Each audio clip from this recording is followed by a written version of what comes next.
जय हिंद दोस्तों, आप सभी का स्वागत है आपका अपना YouTube channel Jha exam page पर। और मैं मनीष झा आपका स्वागत करता हूं। आज का जो वीडियो है एसएससी जीडी में परीक्षा में पूछे गए मैथ से महत्वपूर्ण प्रश्न है ये, जो आगामी परीक्षा के लिए भी बहुत ही उपयोगी होगा। तो हम एक एक करके इस क्वेश्चन को देखेंगे और हम समझने की कोशिश करेंगे कि किस लेवल का क्वेश्चन एसएससी जीडी के लिए आता है। और आगे बढ़ने से पहले मैं एक आपसे अनुरोध करूंगा कि यदि आप अभी तक इस चैनल को सब्सक्राइब नहीं किए हैं तो आप इसको ज़रूर सब्सक्राइब कर दें। वीडियो में अंत तक देखिए और हमें कमेंट करके ज़रूर बताइए कि आप हमसे क्या चाहते हैं और आपको क्या लगता है कि आपके लिए तैयारी में कोई और भी तरह के क्वेश्चन लाए जाएं तो हम आपके लिए लेकर के आएंगे। तो हम लेते हैं पहला क्वेश्चन और देखते हैं। इसमें पहला क्वेश्चन कहता है कि एक फैक्ट्री में प्रति 9 में से एक महिला कामगार, यदि महिला कामगारों की संख्या 125 है तो कामगारों की कुल संख्या क्या होगी। तो एक फैक्ट्री में 9 में से एक महिला कामगार है तो महिला कामगारों की संख्या कितनी है, 125। टोटल 125 महिला कामगार है तो कामगारों की कुल संख्या क्या होगी। तो देखो 9 में से एक महिला कामगार है तो कुल महिला कामगार कितने होंगे। कुल महिला कामगार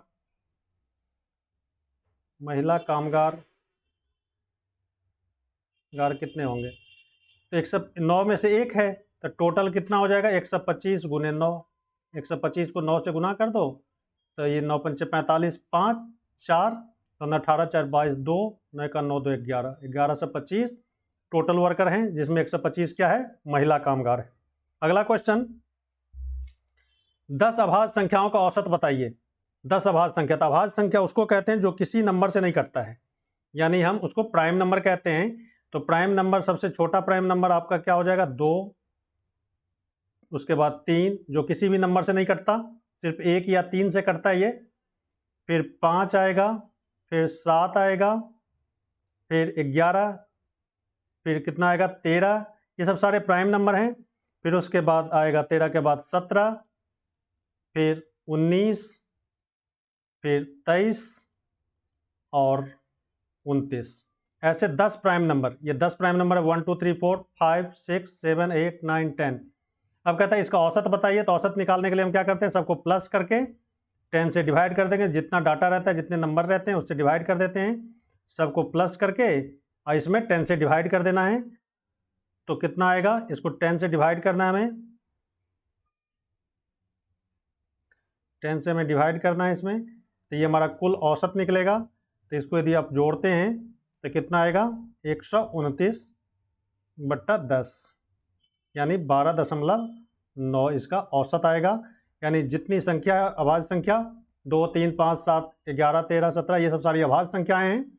इसको प्लस करके आप 10 से डिवाइड कर दीजिए, क्योंकि 10 संख्याओं का औसत पूछा जा रहा है, 10 अभाज्य संख्या है तो 12.9 इसका आंसर होगा।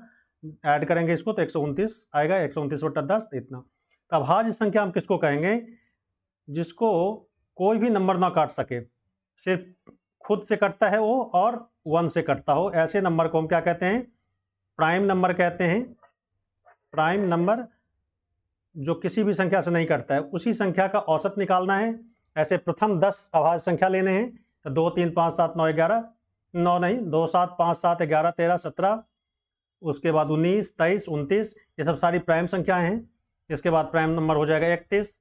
ऐसे करके हम इस संख्याओं का औसत निकालते हैं। अगला क्वेश्चन है, यदि कमीज की लागत 20% की छूट देने के बाद 64 रुपया में आती है, 20% का डिस्काउंट मिलता है, तो कहता है मूल लागत क्या है। तो मूल लागत यदि आप x मान लें, ये मूल लागत है आपका, मूल लागत x मान लेते हैं, तो इसका 20% डिस्काउंट देता है, यानी ये x रुपया का सामान है, 20% छोड़ देता है तो कितना में दे देगा, 100 में से 20 घटा दो तो 80% में, यानी 80/100। ये किसके बराबर आ जाएगा, 64 रुपया के बराबर, क्योंकि सेलिंग प्राइस छूट देने के बाद जो कीमत बनता है उसको सेलिंग प्राइस कहते हैं, कॉस्ट, विक्रय मूल्य। तो ये 64 रुपया के बराबर। अब इसी को छोटा करके आप आंसर निकाल दीजिए। तो ये हो जाएगा, काटो आप इसको, 20 से काटो, 20 चौक 80, 20 पंचे 100, यानी x बराबर हो जाएगा 64 गुने 5/4।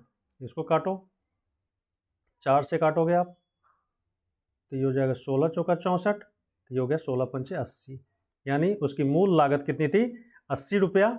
80 रुपया का 20% डिस्काउंट देने के बाद कितने में मिल जाता है 64 रुपया में। तो हमारा आंसर क्या हो जाएगा, बी आंसर हमारा सही होगा। अगला क्वेश्चन है, कहते एक विक्रेता 225 रुपया की कलाई घड़ी खरीदता है और उसकी मरम्मत पर कितना खर्चा करता है 15 रुपया, यानी ओवरहेड चार्ज किसका कितना है इसका 15 रुपया। यदि वह 300 रुपया में बेच दे उस घड़ी को फिर तो लाभ कितना होगा, कितना प्रतिशत लाभ होगा। तो सीपी उसका कितना हो जाएगा 225 में खरीद के लाता है और 15 रुपया उसकी मरम्मत पे खर्चा करता है, तो 15 रुपया और एक्स्ट्रा हो जाएगा। तो टोटल सीपी कितना आ जाएगा, तो 5 10 1 4 240 रुपया। 240 रुपया उसकी लागत हो गई, कितना में खरीद के लाया। अब बेचा कितना में, बेचा 300 में, 300 में बेच देता है। तो प्रॉफिट कितना आया उसे, प्रॉफिट कितना आया, तो 300 में से 240 घटा दो आप, तो 60 रुपया का प्रॉफिट आता है। अब हमें कहता है कि प्रॉफिट परसेंट निकालना है, तो परसेंटेज कितना हो जाएगा, तो परसेंटेज हो गया प्रॉफिट इंटू 100 अपॉन सीपी। हमेशा प्रॉफिट और लॉस किस पे निकालते हैं, सीपी पे। तो ये हो गया 60 गुने 100 अपॉन कितना, सीपी आपका कितना है 240, 240 से कर दो।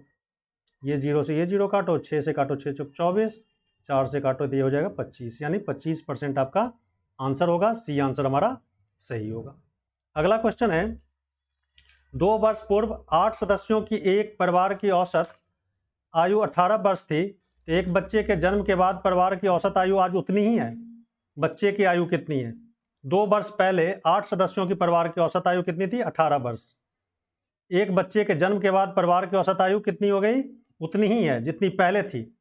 बच्चे की आयु निकालने के लिए बोल रहा है। तो हम क्या करेंगे, यहाँ पर पहले 8 सदस्य थे, अब एक बच्चा आ जाता है तो 9 सदस्य हो गया। तो 9 सदस्य का औसत आयु कितना हो गया, कहते हैं पहले जैसे ही है। पहले कितना था औसत आयु 18 वर्ष, तो 9 गुने 18 आज भी इतना ही है। तो कुल आयु कितना हो जाएगा 9 गुने 18।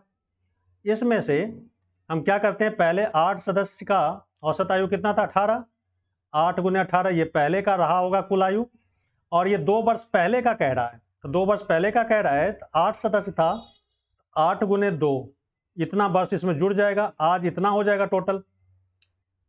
आज टोटल कुल आयु कितना हो जाएगा 8 गुने 18 प्लस 2 वर्ष हर एक सदस्य का जुड़ेगा तो 16 हो जाएगा। तब इसमें करो आप, तो ये हो जाएगा 18 नमांग 162, ये हो गया 144 प्लस 16। अब इसको आप कर लो सीधा सॉल्व, 162 घटे 160, यानी बच्चा कितने वर्ष का है 2 वर्ष का। ये 2 वर्ष का बच्चा।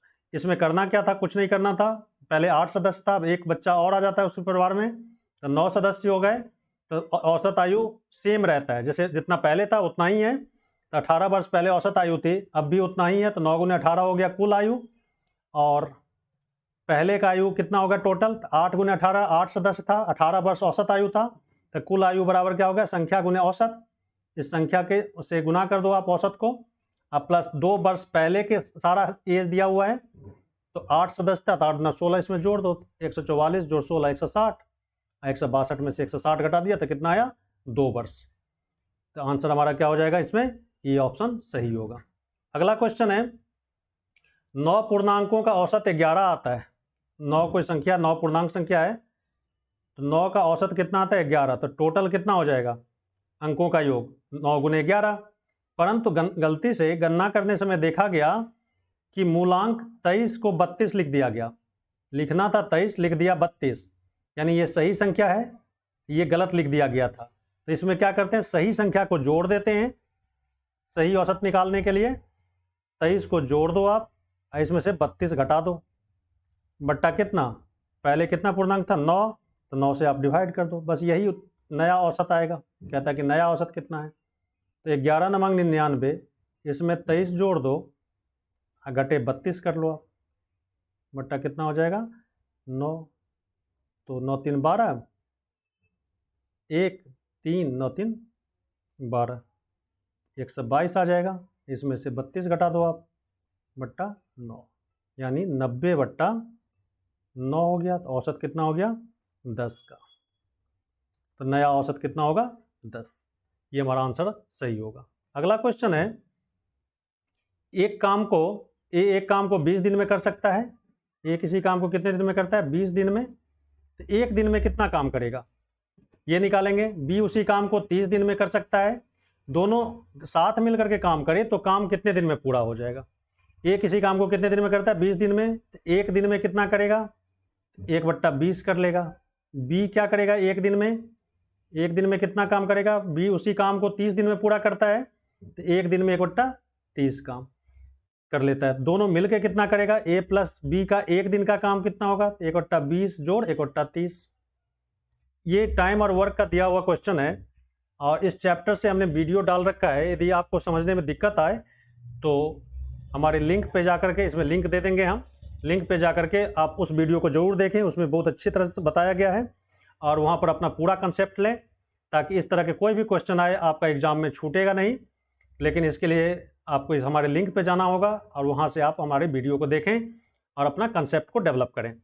तो हम देख समझिए यहाँ पे इसको, तब इस दोनों का सॉल्व करेंगे तो ये 60 एलसीएम आएगा, 20 से करेंगे 3, ये आ गया 2, तब 5/60, 5 से काटो तो ये 12, यानी ए प्लस बी 1 दिन में कितना काम करेगा 1/12 काम करेगा। तो टोटल टाइम कितना होगा, टोटल टाइम तो 12 दिन। पलट देते हैं इसको तो ये हमारा आंसर कितना हो गया 12 दिन में ये पूरा काम को कर लेगा, तो डी हमारा आंसर सही होगा। अगला क्वेश्चन है 5 घंटे एक साथ बजना शुरू करते हैं, क्रमशः 6, 7, 8, 9 और 12 सेकंड के अंतराल पर बजते हैं, तो कितने सेकंड बाद वे फिर एक साथ मिलेंगे। 5 घंटी है, एक साथ बजता है एक बार और उसके बाद सब अलग अलग टाइम में बजता है, कोई 6 सेकंड के बाद बजता है, कोई 7, कोई 8, कोई 9, कोई 12 सेकंड के बाद। तो कहता है ये सब एक साथ बजने के बाद फिर कितने समय बाद ये सारी घंटी, ये 5 के 5 घंटी एक साथ बजेंगे। तो हम क्या करेंगे, ऐसे क्वेश्चन में कुछ नहीं करना है, आंख मूंद करके क्या ले लेना है, एलसीएम ले लेना है। 6, 7, 8, 9 और 12 का आप एलसीएम ले लो। यदि आप एलसीएम लेते हैं, जितना एलसीएम आएगा उतने ही सेकंड के बाद ये सारे एक साथ बजेंगे। तो अब यहाँ पर एलसीएम लो, 2 से काटो, 2 तिया 6, एलसीएम आप जानते होंगे 7, 2 से काटो 2 चौका 8, ये 9 आ गया, 2 छक्के 12। फिर आप 2 से इसको काट सकते हैं, 2 से काटो ये 3 रहेगा ही, 7 रहेगा, 2 दूना 4, ये 9 रहेगा, 2 तिया 6। अब इसको आप 3 से काट सकते हैं, 1, 7 रहेगा ही, ये 2 रहेगा ही, 3 तिया 9, 1। अब सबको गुना कर दीजिए, इस सबको यदि आप गुना करते हैं 2 गुने 2 4 आ जाएगा, 4 को 3 से करो आप 9 आएगा, 9 को फिर 7 दूना 14 से करो, गुने 3 से करो, इसको गुना करेंगे आप तो कितना आ जाएगा, 9 तिया 27, 27 को आप 14 से कर लो, 14 से गुना कर लो, 27 को 14 से गुना कर लो, तो ये आपका आंसर आ जाएगा। टोटल आंसर आपका कितना आ जाएगा 504, ये आंसर हमारा का सही होगा। अगला आंसर कितना आएगा, सी। अगला क्वेश्चन है 750 रुपये अंकित मूल्य का एक रेडियो सेट 570 रुपया में बेचा जाता है, तो दी गई छूट की दर क्या होगी।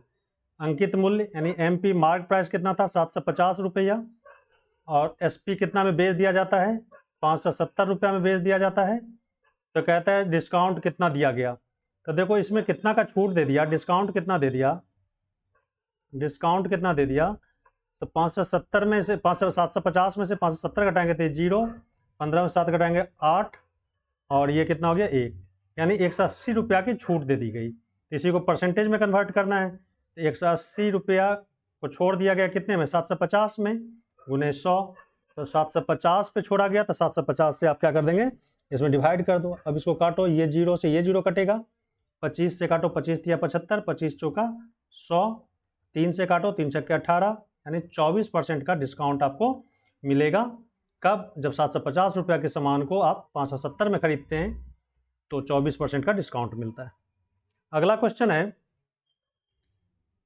इस क्वेश्चन को गौर से देखना है। 3.3/5 इंटू 3.3/5 मतलब 3 integer 3/5 plus this number plus 2/5 into 2/5। अब देखो इसको हम a मान लें, इसको a मान लें तो ये क्या हो जाएगा a गुने a, फिर हो जाएगा 2, इसको हमने a मान लिया पूरे को तो ये a हो गया और इसको हमने क्या मान लिया b मान लिया, प्लस ये क्या हो जाएगा b स्क्वायर हो जाएगा 2/5 इंटू 2/5, 2 बार गुना है तो ये b स्क्वायर हो गया, ये 2/5, तो ये फार्मूला बन गया a प्लस बी का होल स्क्वायर। तो कितना हो जाएगा, तो 3 इंटीजर 3/5 प्लस 2/5 इसका होल स्क्वायर। गौर से देखना, a प्लस बी का होल स्क्वायर क्या होता है, a प्लस बी का होल स्क्वायर आप जानते होंगे a square plus 2ab plus B square, यही होता है। तब यहाँ पर क्या हो जाएगा, a की जगह हम 3 इंटीजर 3/5 प्लस 2/5, अब ये हो गया 5 × 15 3 18/5 प्लस 2/5 इसका स्क्वायर, तो ये हो गया 18 2 20/5। एलसीएम लेकर के आप सॉल्व करेंगे, इसका स्क्वायर 5 से काटो 5 चौका 20, तो ये हो जाएगा 4 का स्क्वायर यानी 16 हो जाएगा हमारा आंसर। यहाँ पर कितना हो जाएगा 16, बी आंसर हमारा सही होगा। अगला क्वेश्चन है, एक ठोस गोले को गलाया जाता है, एक गोला है और लंब वृत्ताकार शंकु में ढाला जाता है। एक गोले को पिघला करके एक शंकु बना दिया जाता है, एक गोले को पिघला करके शंकु बना दिया जाता है।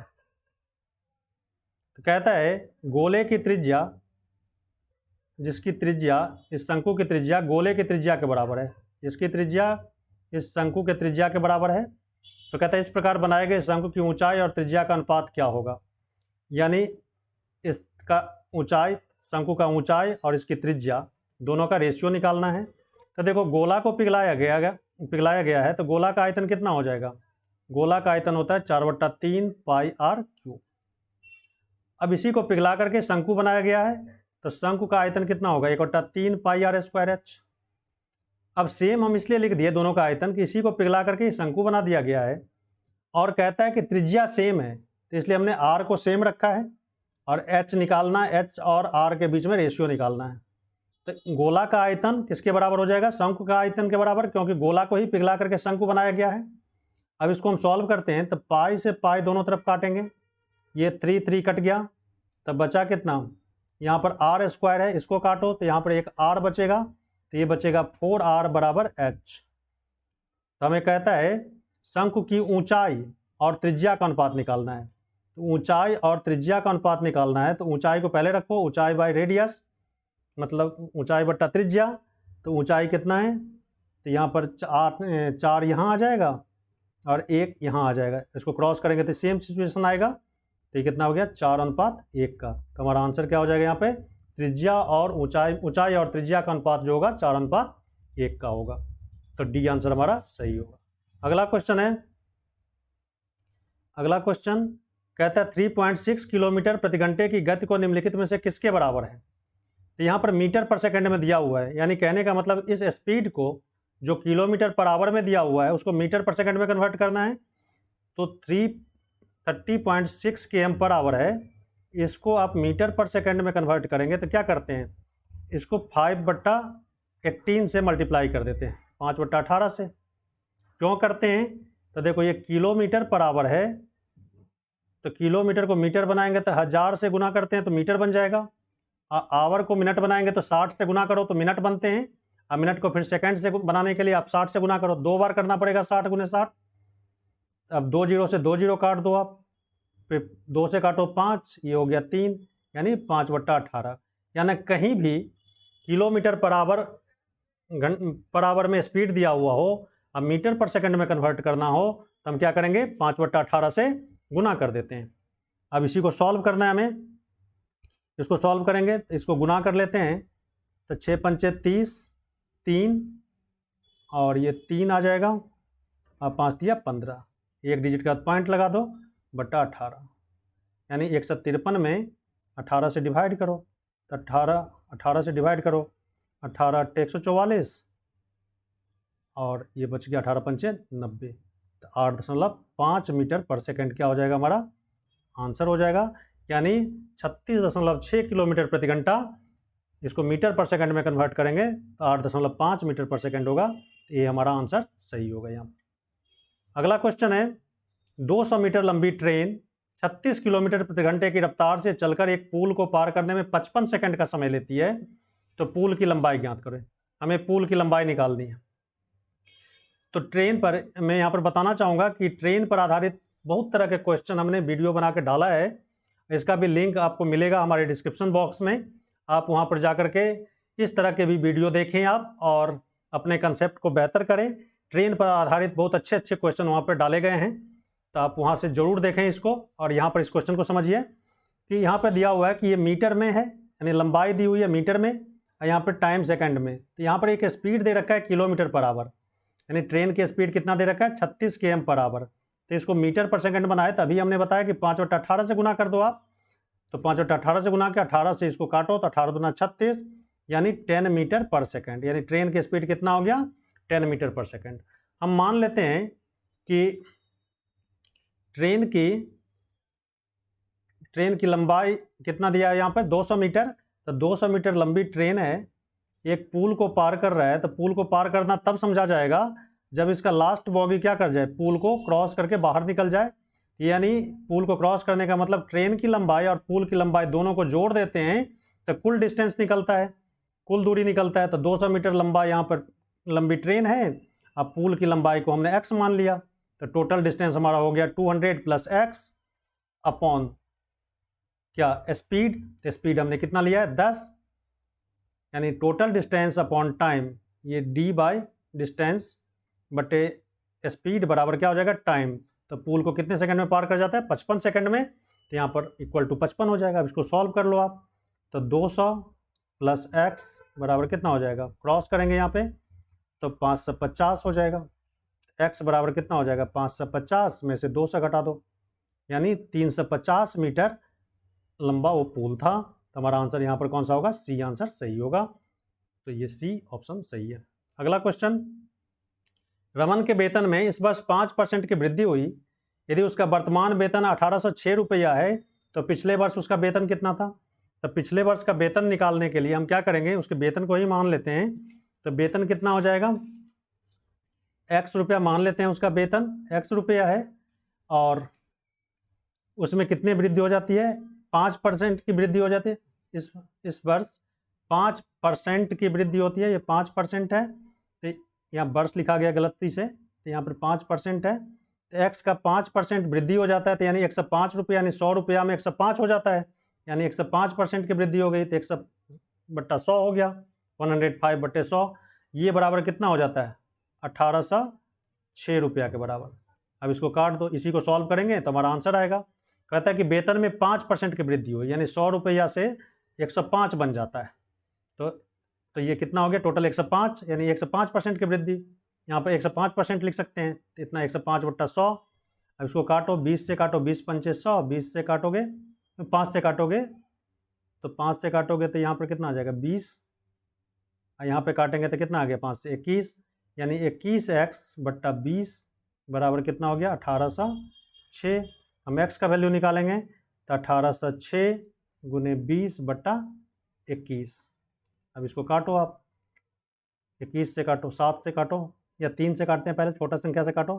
3 7 21, 3 से काटो, 3 छक्के 18, 0 3 दूना 6, 7 से काटो, 7 8 56, 4 7 छक्के 42, यानी कितना हो गया 86 गुने 2, 86 गुने 20, 0 14 12 1 8 9 16 1 1720, यानी 1720 रुपया हमारा आंसर कौन सा होगा, ये हमारा आंसर सही होगा। अगला क्वेश्चन है, ये क्वेश्चन है रेशियो प्रोपोर्शन का। यहाँ पर कहता है a बराबर b का 2/3। a कितना है, a बराबर दिया हुआ है b गुने b का मतलब गुना b गुने 2/3। अब इसको सॉल्व करेंगे तो कितना आ जाएगा, तो 3 यहाँ आ जाएगा, 3a बराबर 2b, यानी a/b बराबर कितना हो जाएगा, a रेशियो b बराबर कितना हो जाएगा, तो यहाँ पे लिख लो आप 2/3 का। a/b बराबर कितना हो जाएगा 2/3 का। अब क्या हो जाएगा, यहाँ पर दिया हुआ है b बराबर कितना दिया हुआ है c गुने 4/5, तो 5b बराबर कितना हो गया 4c के बराबर। तो bc का अनुपात कितना हो गया, bc का अनुपात हो गया 4/5। तो ab का अनुपात मालूम हो गया, bc का अनुपात मालूम हो गया, तो कहता है abc का अनुपात निकालो। तो देखो आप a/b दिया हुआ है कितना 2/3 और b/c कितना दिया हुआ है 4/5, ये दिया हुआ है। अब इसी दोनों रेशियो को कंबाइंड करना है, तो कंबाइंड करेंगे तो a/b/c। अब इसको कंबाइंड करेंगे तो क्या करते हैं, पहले इसको गुना करते हैं, फिर इसको और फिर इसको। तो इस तरह का भी वीडियो हमारे लिंक में मिल जाएगा। तो रेशियो प्रोपोर्शन का ये क्वेश्चन है, तो रेशियो प्रोपोर्शन का भी लिंक हम डालेंगे, तो आप वहाँ से जा कर के इस चैप्टर का भी वीडियो देखें और अपने कंसेप्ट को डेवलप करें। और यदि कोई समझ में ना आए तो हमें कमेंट करके ज़रूर बताएं, और यदि वीडियो पसंद आए तो लाइक करें। अभी तक चैनल को सब्सक्राइब नहीं किए हो तो चैनल को ज़रूर सब्सक्राइब कर दें। तो यहाँ पर इसको तो करते हैं, तो 4 को 2 से करेंगे तो 8 आएगा, अनुपात 4 तिया 12। फिर इसको इससे करते हैं तो 5 तिया 15। यानी क्या करते हैं, 2 को 4 से करते हैं, 4 को 3 से करते हैं और 3 को 5 से करते हैं। तो 8 12 15 का रेशियो होगा हमारा। तो 8 12 15 कौन सा हमारा, डी आंसर सही है। तो लास्ट क्वेश्चन हमारा आज बस इतना ही। बस मिलते हैं हम अगले वीडियो में, तब तक के लिए जय हिंद।